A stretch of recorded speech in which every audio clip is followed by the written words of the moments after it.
Captured. Thought I'd get a vape in there before we went live. No such luck. We're back. It's Wednesday. We missed yesterday, sadly. Just not being very well. I finally did have, it's in the first 5 minutes, a poo. That's YouTube friendly language. Yesterday, but it was like 5 Fabergé eggs, like hard and horrible. It was awful. It was an awful time. Last couple of, well, I hadn't had one since Saturday. It's just been a terrible, terrible, terrible event. But, one of them. But without, because look, poo jokes are funny, aren't they? I mean, we had a laugh the other day, but it wasn't funny. It was far from funny, actually, and I didn't like it. So here we are, telling you. But I'm on the mend, and I'm still not well, so I might have to get up and run to the bog. And again, I hope I can turn the live stream off. So if you don't like the content, but you want to see a man potentially it's first 5 minutes, YouTube friendly language, poo his pants, then this is the kid. I'm Yagaji. I'm the kiddie.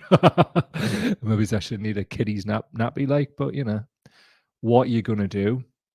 Right, today we're going to talk obviously about like the general Corbyn stuff, but I'm going to drill it down a little bit on Ed Miliband. I could have pulled many out, but I've chosen Ed for reasons. Well, people just think he's some kind of like cuddly little bear, isn't he? Oh, lovely Ed. And then there was all this like weird, middle class lass Millie fandom back in when he was leader.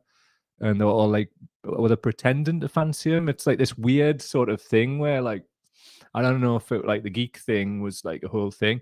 It fit in with that, like when like geeks were like, it went from like sort of like the loaded generation, right?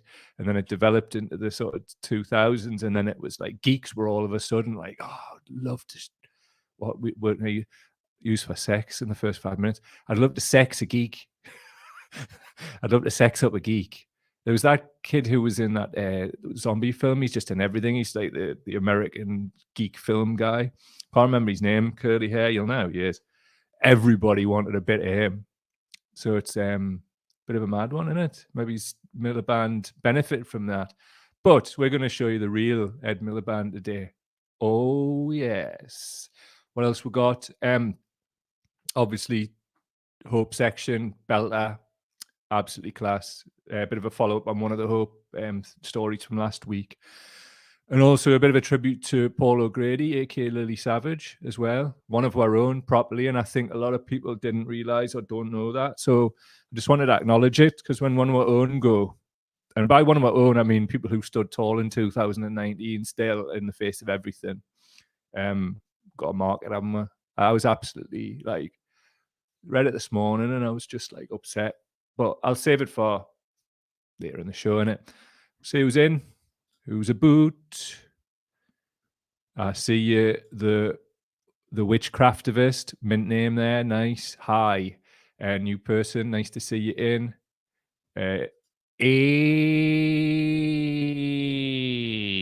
Says Zoe. Hold on a minute. Who's this? Duncan Paler's sneaking in. Says, you got a squatty potty yet? I haven't. I'm hoping like literally all I'm eating at the minute during intermittent fasting hours between 12 and 8 is like fiber stuff, like avocados, dates, just all these whole foods, because I spent the entire weekend eating out of an air fryer like a dafty.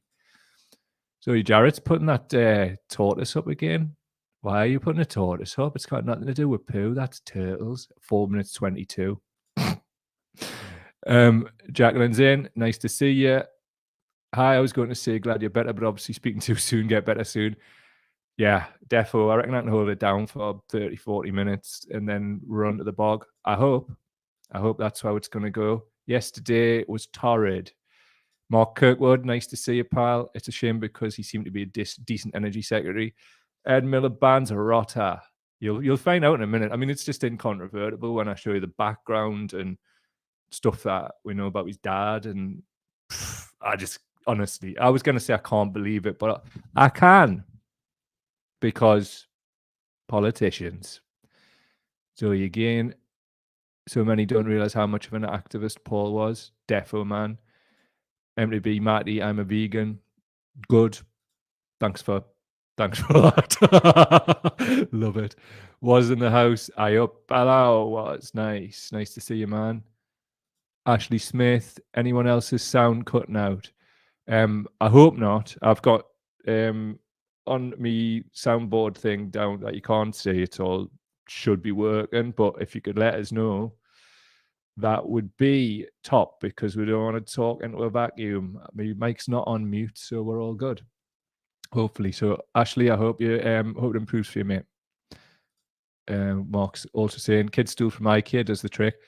That's a good point. Actually, it's them mad little 3-prongers. We had one of them in my old house, but we're in the wind, so we don't. So I'll have to find something. Zoe is still running the type turtle. That's what it comes up with. Haha. Yeah, fall back on big tech, mate. You and big tech against me. Michael, morning, Mr. C. Nice to see you back, my friend. Always a pleasure. Never a chore. Leon Smith, what we got? Glad to catch you again today. Sorry, I rough. Right back at you, Leon. Nice to have you here, but not right back at you with rough. I hope you have a wonderful, healthy day and life, in fact. Matty saying, I got that t-shirt, bruv. Oh, nice one, aye. More blacks, more dogs, more Irish, innit? I like it. I like all of those things. So for no other reason, I decided to wear it. you know what I mean? Like, right. So anyway, trying to work out what we want to do first. What do we want to do? Right. You tell us. There's choices, right? First person to say, that's what we'll do. Hope, Lily Savage, or Ed Miliband. What do you want first? First person to pop up in the comments while I have this drink, and that's what we'll do first. Who's going to do it? I'm going to drink now, the audio people. Dead air's coming. Knee bugger. Not a person. Not a bloody sausage. Right, I'll choose them. Hold on a minute. Right, we're back. Right, who got first? Sorry, that was my fault. Completely my fault. Leon's got in first. Ed. There's the proof. That's what we'll do then. So anyway, right, I'm going to start with the video, and I'll come back to some of the sort of slides and whatever in a minute, but just want to kind of set the scene for you. This was on the Today program yesterday, BBC Today program. Listen.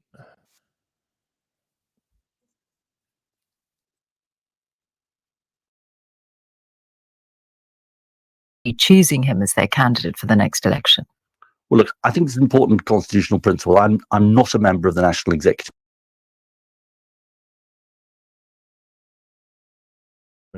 Right, sorry, I muted my mic and everything, but the video, for whatever reason, didn't work. I know I said fucked up there. I could have got away with it. It's 8 minutes 34. So just bear with us. I'll just run that back and we'll go again, which is the wonders of the live stream. Just going to check my mic levels here. Sound.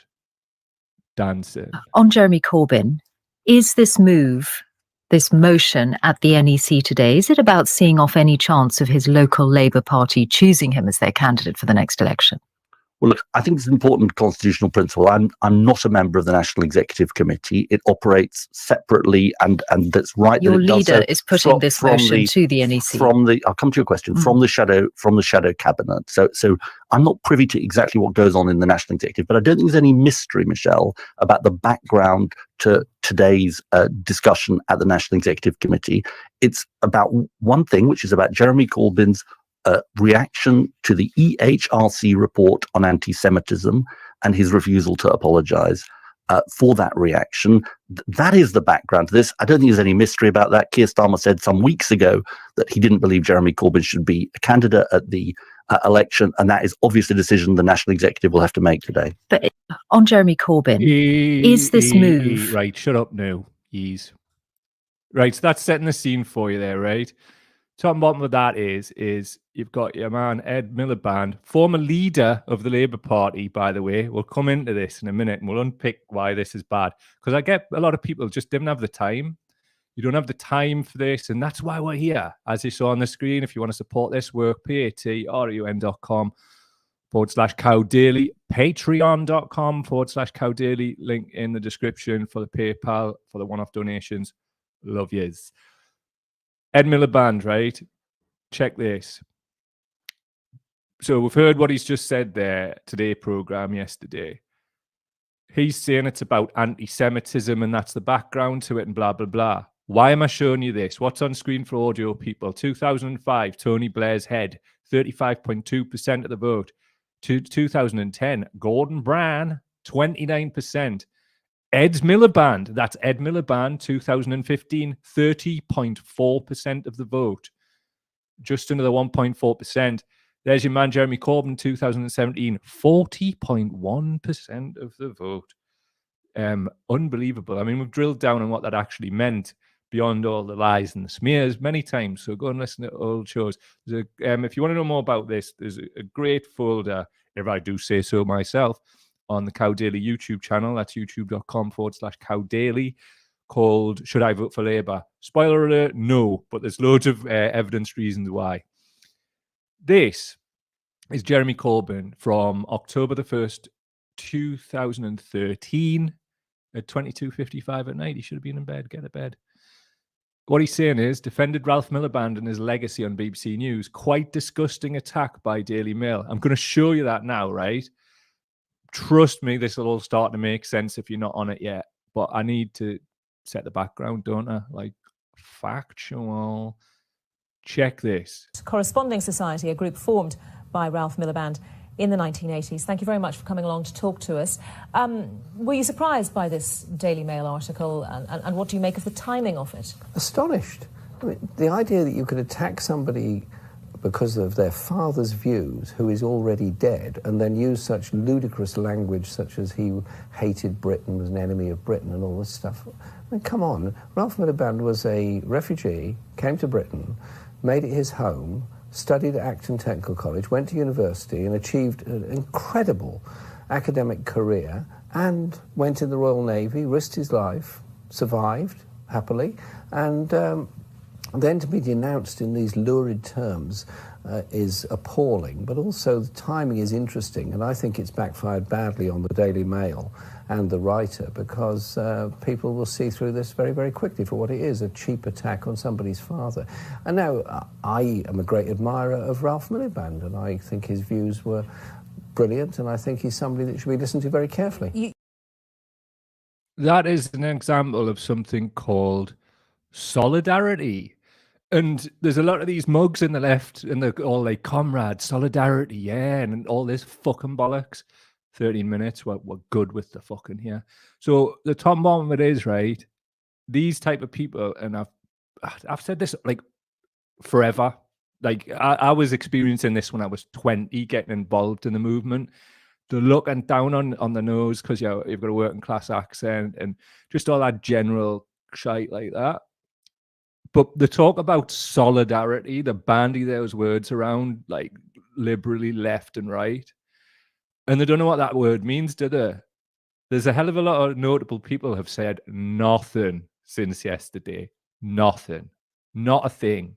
But they've posted on their social media, but they've not said a thing. But they benefited from Corbyn and all of the... Oh, but that's not Ed Miliband. This is Ed Miliband, right? 2 seconds. Not this. This is the Daily Mail. But you probably saw a bit of it in the video there. This is the actual cutting. The man who hated Britain. And this was about Ed's father. And it was the Daily Mail launching an attack on him. And what it said, read Ed's pledge to bring back socialism as a homage to the Marxist father he idolized. So what did Miliband Sr. really believe in? The answer should disturb everyone who loves this country. Yeah, because like social justice is disturbing. Bit more background on this, right? Just so you really get the bloody money shot at the end of this. Back in the day, Ed and David Miliband were children. People that would come round and sit in his father's kitchen, and they would just sit there soaking it up. Tony Benn, Jeremy Corbyn, others, Tariq Ali, they would sit there and talk about like the left and all that. Granted, that sounds boring as fuck. And it's probably one of the reasons David and Ed are such absolute nerds, right? Like, there can be good nerds. These are the bad Raj nerds, right? Like, what the fuck, man? Can you imagine it? Like, family friend. Jeremy Corbyn is a family friend, and he's just sold him out. You'll see more as we go deeper here. Hang on a minute. I don't want Labour government. I want revenge. How did that get in there? Get that away. Right. This is from Keir Starmer's paper to the NEC. Basically to boot Corbyn out. It was CC'd by somebody called Shabana Mahmood, who also got up on the telly yesterday and said this was about anti-Semitism, but it's not what it says. Now, pulled out the most salient points I feel. There's a guy called Alex Nuns on Twitter who used to be involved with Corbyn, actually pulled this out himself. Don't know him personally, but he first highlighted it where I saw, and it's points 6, 7, 8, and 9. Mr. Corbyn is currently a member of the Labour Party and an independent MP for Islington North, and that the Labour Party standing with the electorate in the country and its electoral prospects and seats is required to win in order to secure a parliamentary majority, blah, blah, blah, blah, blah. So what it says is the meeting of the NEC considers and agrees that in order to effect the NEC's primary purpose to maximise the Labour Party's prospects of winning the next general election and to avoid any detrimental impact on the Labour Party standing with the electorate in the country as a whole, the Labour Party's interest and its political interests at the next general election are not well served by Mr. Corbyn running at a Labour Party candidate, blah. Right, so show me where the word anti-Semitism or any mention or inference of anti-Semitism is there. Where is it? Yet we've got Ed Miliband, a family friend of Mr. Corbyn. Like, I'm going to say, can you believe this? Yes, we can believe this. These are what these people are like. They're even cuddly old Ed with his like, I mean, all that Daily Mail attack on him when he was Labour leader, right? There was like pure undercurrents of anti-Semitism in that. And Jeremy stood up and defended him. There's even a clip which like I didn't put in today because we just didn't have time to get it in, right? And you can find it yourself, where in 2013, I believe, Ed Miliband says clearly on camera, Jeremy Corbyn isn't an anti-Semite, right? So what happened between 2013 and now for Ed Miliband to be saying that he is? I don't know. I'm not Ed Miliband. Maybe you could tell in the comments. Not Ed. Ed might be here. I don't know. You guys, you lads and lasses.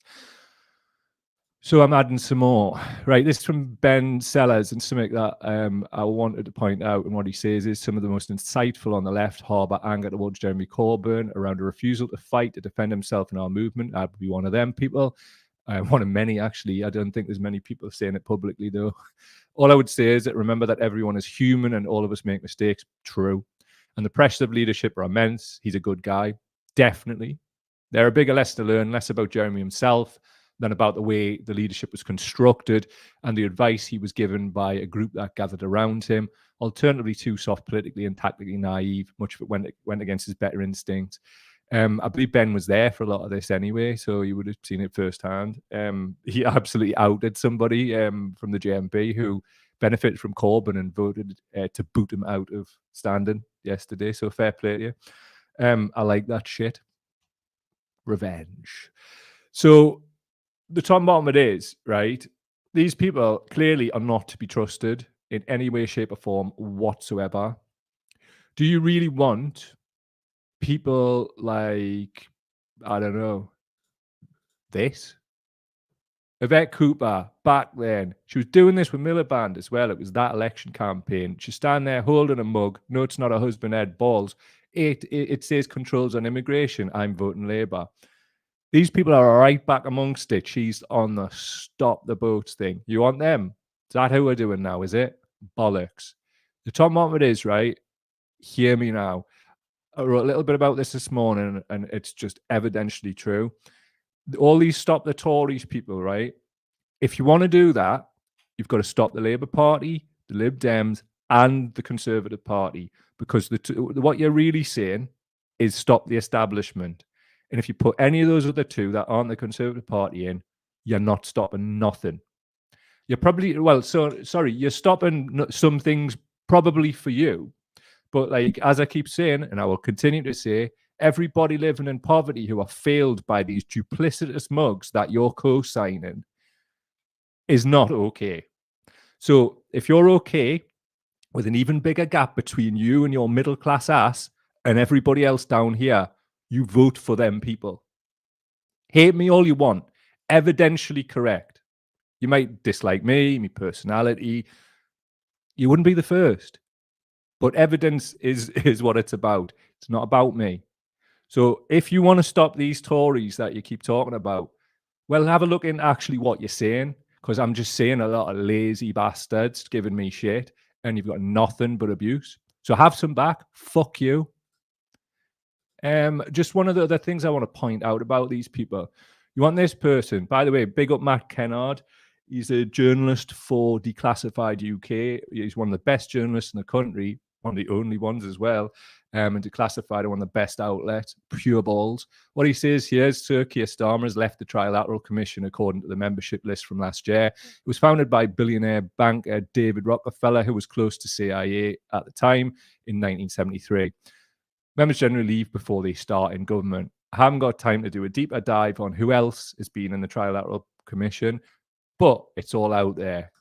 Also, from Greg Herriot, one of the longest-serving trade unionists on the NEC, who voted for Andy Burnham rather than Corbyn to be leader in 2015, told the meeting he has served under several leaders and respected them all, but you, Starmer, I have no respect for.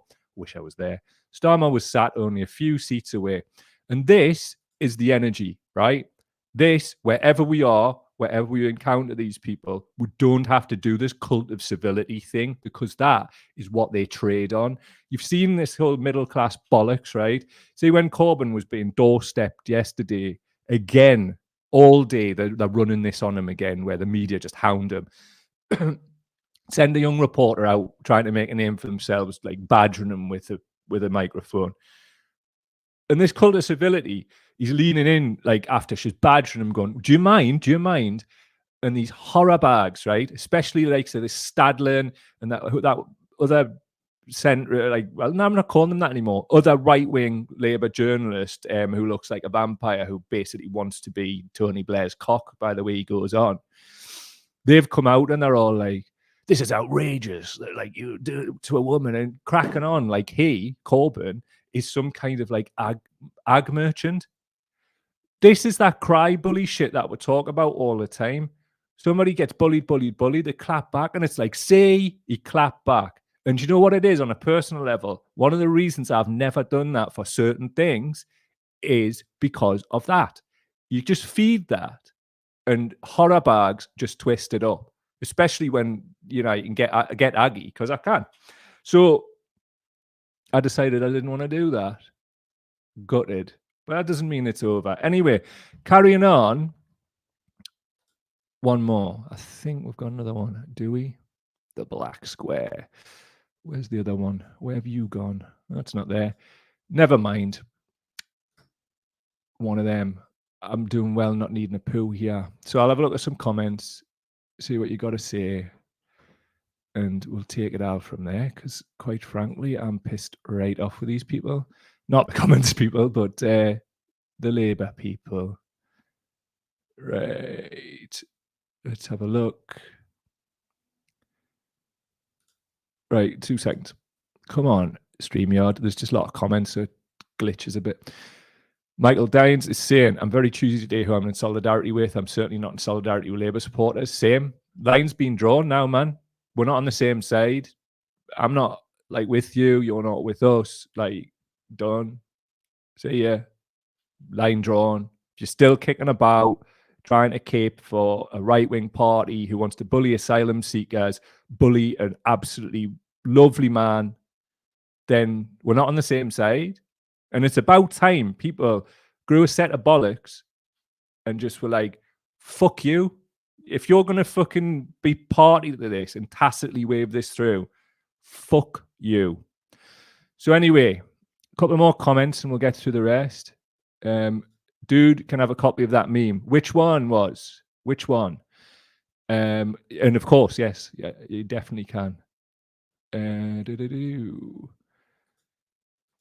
Leon is saying it's mental that wanting people not to suffer needlessly is seen as an extreme ideology. Absolutely spot on. Dave Slaz, the Jewish Labour movement has called for an apology from Jamie Driscoll after he hosted an event at Newcastle's Live Theatre with the acclaimed film director. I know that'd be Ken Loach. It's just not in the quote there. Cheers for that, Slaz. I'll be honest with you, I don't care. Like, he came out last week and says, I want Keir Starmer to be Prime Minister. And I know what's going on behind the scenes, and it's fucking laughable, right? And I'm not talking about that here, but I don't give a shit. And you know, I was talking about solidarity and that. Yeah. That. And do all these fucking events all you want. It's obvious they're coming. And Kim McGuinness, we knew about that. Just like we knew about who was going to stand against him before he did. So anyway, absolute mug world. Because see those points that were pulled up before? Hold on a minute, I'm going to pull these up just to be absolutely clear. Because we're not playing no fucking games with this shit, man. Like, how do you want Starmer to be fucking Prime Minister? Jeez. Hell, socialism. So basically, points 6, 7, 8, and 9 that were read out before from Starmer and Mahmoud's scurril to the NEC yesterday opens the door for people like Driscoll to be booted.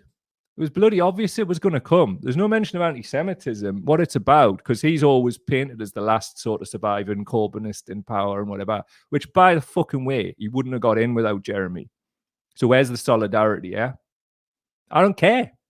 Like, certain people, I don't care about now. Fuck the cult of civility, man. Like, there's millions of people, millions more than there's ever been in poverty in the UK right now. And these fuckers are just navel gazing and worried about their own jobs. So I don't fucking care. I'll say this here. I'll say this anywhere you like. Don't ever think that this won't be said to faces. I'm fucking disgraced. Like, you said, just, I cannot believe that we co-signed this. I feel disgraced by it. And as I said privately at the time, you'll nab at it if anything ever like this happens. So thanks for mentioning that, Slaz. I wasn't going to, but it was in the comments, so here we are. Matty, it was always going to come for Driscoll, and he knew it was going to come. Aye? So if he knew, fight? Stay and fight in the Labour Party is what he's been saying. For what, like? For what? So we can put Starmer in as Prime Minister. Eat a bag of dicks. Not ye, Matty, clearly. Right. Hello to everybody that's there. Jenny's in. Was in. Definitely send you the revenge one, big man. Who else? Andrea's in. Any new? There's all the new people. Just want to give you a mention. Reet. Andrea's saying Jamie Driscoll. Shame on him. Well, those are your words, but I'll use mine. Fuck Jamie Driscoll. Seriously. Like, I'd rather fucking know. You know what I mean? Doesn't mean it doesn't hurt, because, you know, I actually made 2 shows with this fucker, but the second one we didn't put out. One of the reasons was the camera came on and he sat there with a fucking Union Jack like behind him on the desk, and it's like, that's not who you are. I just was listening to this shit and it was just like, you fucking talking about, man. Listen, man, anybody who wants to be in a party where Peter Mandelson's in any way connected, how, man. How? So anyway, on to somebody who's an absolute fucking don. Who is it? Popping up. Paul O'Grady, aka Lily Savage, as you can see on the screen, both, is it aliases? I don't know. Tell me the correct drag term. Is it an alias? Is it identity? I don't know. I don't know enough about drag. But what I do know about is a good human being.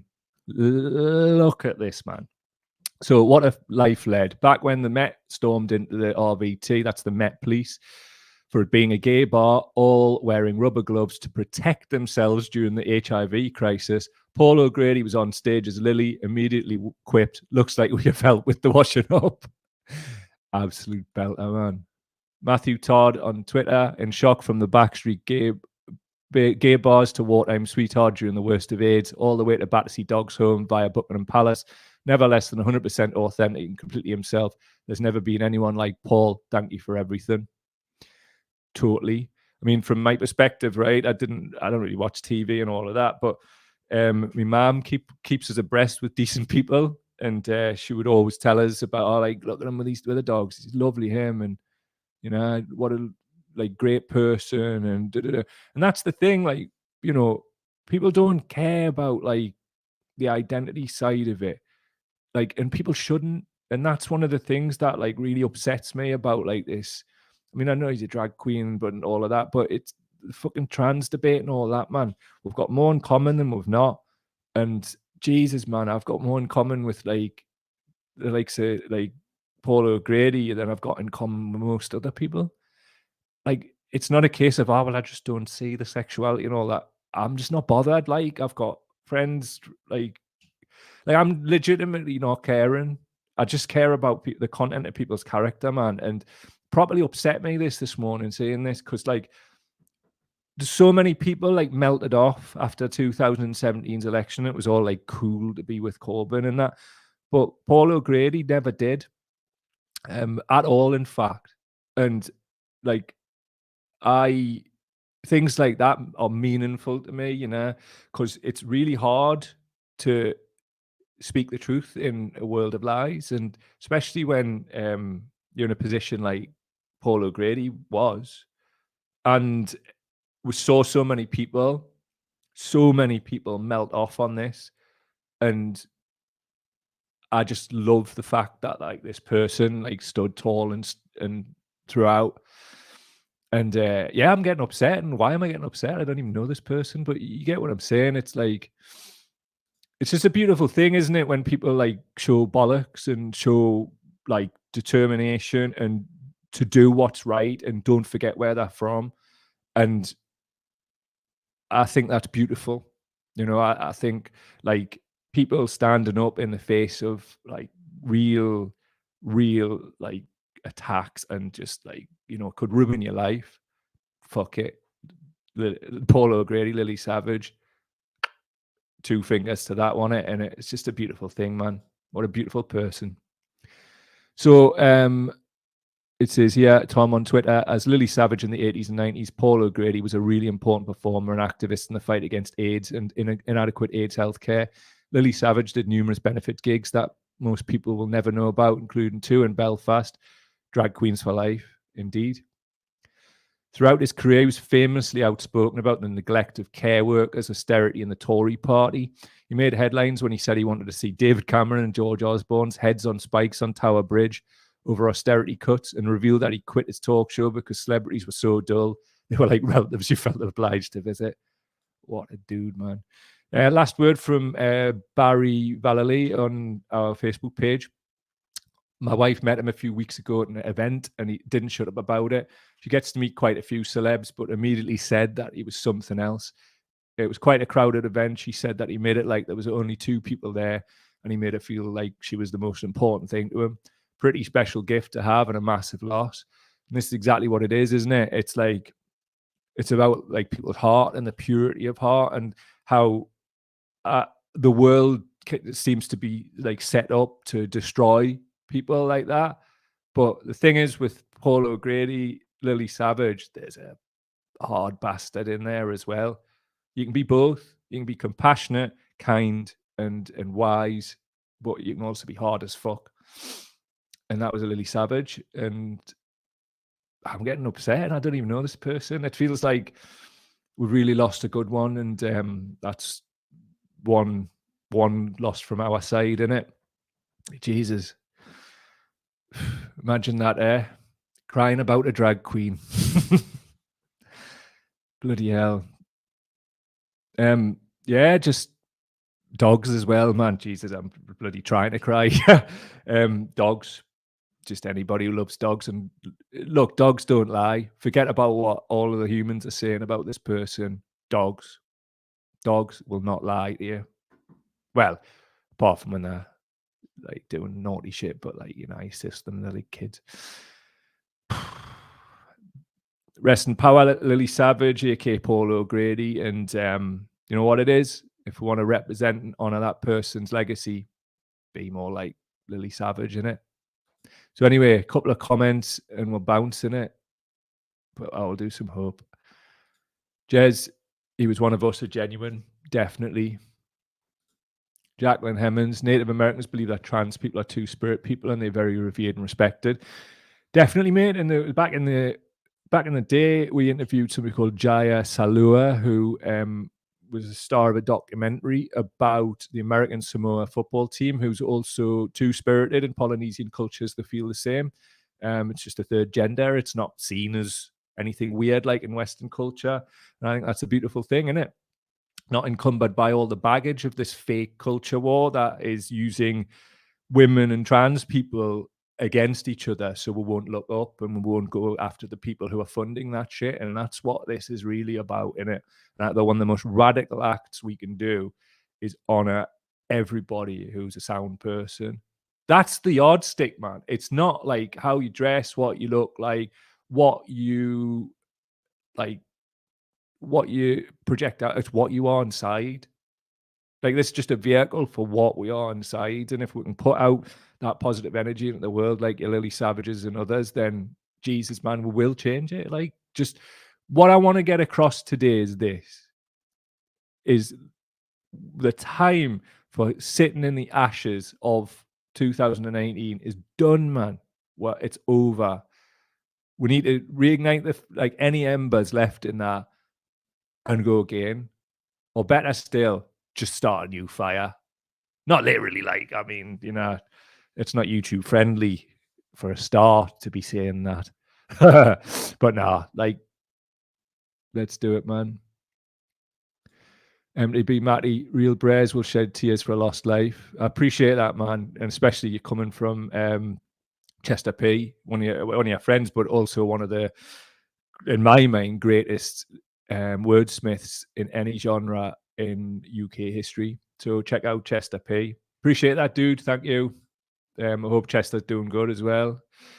Right, a little bit of hope and we'll bounce there. So from the Liverpool Echo, I didn't know it's hope, but I thought this was hilarious. Picture for the audio people. There's one of them dormer windows. Is it the dormer window? One of them attic windows out the roof anyway. And it says, man hid from police on roof after cannabis farm found in home. Absolutely belter. I'm not going to explain any more about it for audio people. Come and watch the show. Len McCluskey used to be retired from the unions, blah, blah, blah. He's tweeted yesterday, I urge comrades to join the Peace and Justice Party. First thing is, can we drop out all this comrade shit? Because it just makes us think of solidarity. And I'm not saying you didn't show it, Len, at all, but so many people like you didn't. And it's a bit of a cringe, all that shit anyway. So I've responded, turn it into a party and I'll join today. That's the crack. I mean, for me, this is the biggest tell so far that there might be an announcement this week about any new party. The only thing that's going to satiate me is this. Tommy Corbyn stands in Islington North to ensure the Corbyn dynasty for years to come.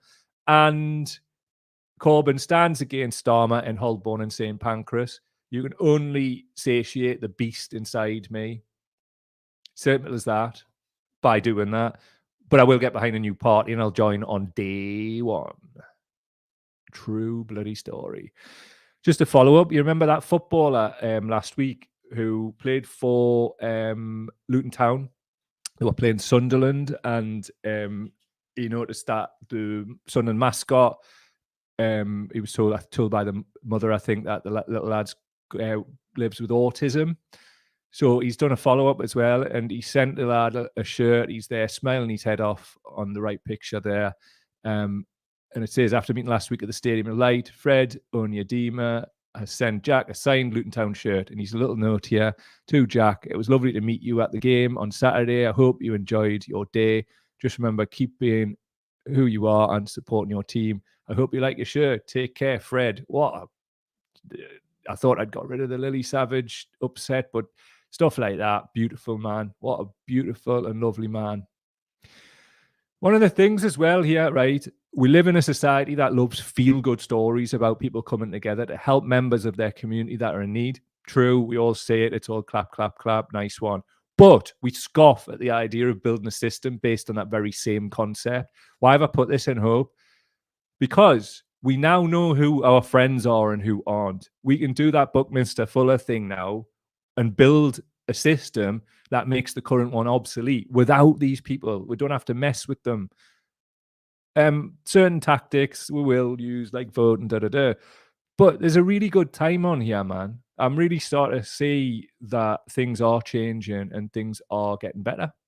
And I'm here to tell you that that's the case. And we see every day more and more people just thinking, you know what, I'm sick of being depressed. And that's the spark of hope that we all keep looking for. And it's things like this. The first bit of that, we can remove that scoffing. And I'll tell you why, man. There's more and more people who are being dragged into and have been dragged into poverty. People who probably could have considered themselves middle class, but clearly not. So people get humbled, and we've got to, at that point, not shame people if it's that thing I talk about what's inside. It's about character. I don't care about the vehicle and the shell. What's your character? And if people like come with the like, look, I got this fucking mad wrong, and you can feel that they're honest, then we've got to build from that basis and include people in it. But there can be no peace without war. None. And we need to understand that that's what this is. And we're playing it incredibly badly up to this point. But that can all change. And that's just up to us, isn't it? So, right. Hold on a minute. Mark, autistic recoil with autism.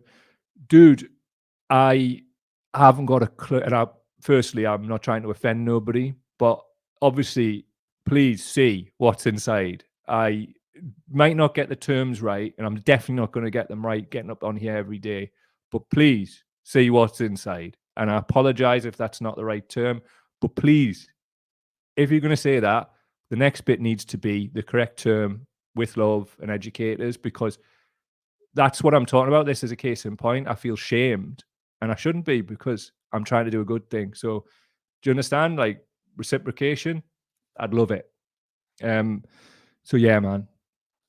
I'm not trying to go, by the way, dude. It's just I would need to get this clear. I'm going to get this wrong. Like, I'm not even trying to get it right all the time. I'm trying to like get a point across.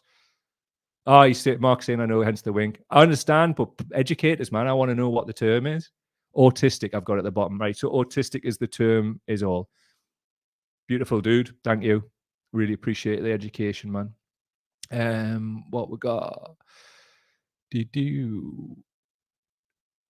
I think that's about it, really, unless there's any further ones up. Right. People are having a bit of a one about comrades and that kind of thing. But never mind. Anyway, bit of a trail off at the end. As I keep saying every day, we can win. We can win. And we can win by pulling together, but we can also win by knowing who the enemy is and just drawing a line, man. Like, these people aren't our friends. They're not even trying to be with friends anymore, but they were before. They are horrible, duplicitous snake cunts. And when we realize this, we can be free. Yes, they're probably going to attack, but do you want to be attacked on your own, like Driscoll? Because that's the reality. So, I mean, that's no reason to just hop on doing good things anyway. Do good things because you're a good person. Don't play all this fucking bullshit game like, well, you're pretending to be something you're not. Don't do that. I mean, to be honest with you, and I'm not even going to bother. What's the point? Anyway, if you want to support our work, patreon.com/cowdaily. That's patreon.com/cowdaily. Also, link in the description for PayPal. We're going to tell you the truth every day. And if we mess up, we're going to say that too. And I think that's all you can expect from journalists, to be honest. Well, obviously accuracy, but that's Ganzoot saying. Journalism and the media is an absolute state, a complete and utter clown car. And as we've seen the way Corbyn was treated yesterday by having some little cub reporter stick a mic in his nose just to get that reaction so middle-class journalists can admonish him like in bad faith. Nah. So if you want to support what we're doing, which is hostile actively to that, but does all the evidence, that's your links in the description. Thanks for being here, pals. It's really nice to hang out with you every day, and it makes me feel like that there's a chance that we're going to do something. And sometimes it's about the journey as well. Let's not sit there in the house. Like, let's just not. Let's just, if we're going to do that, let's do something beautiful. Because as we've seen, there's not a lot of beauty around because the cameras aren't being pointed at it. So let's do that. Fuck Keir Starmer! Fuck Keir Starmer!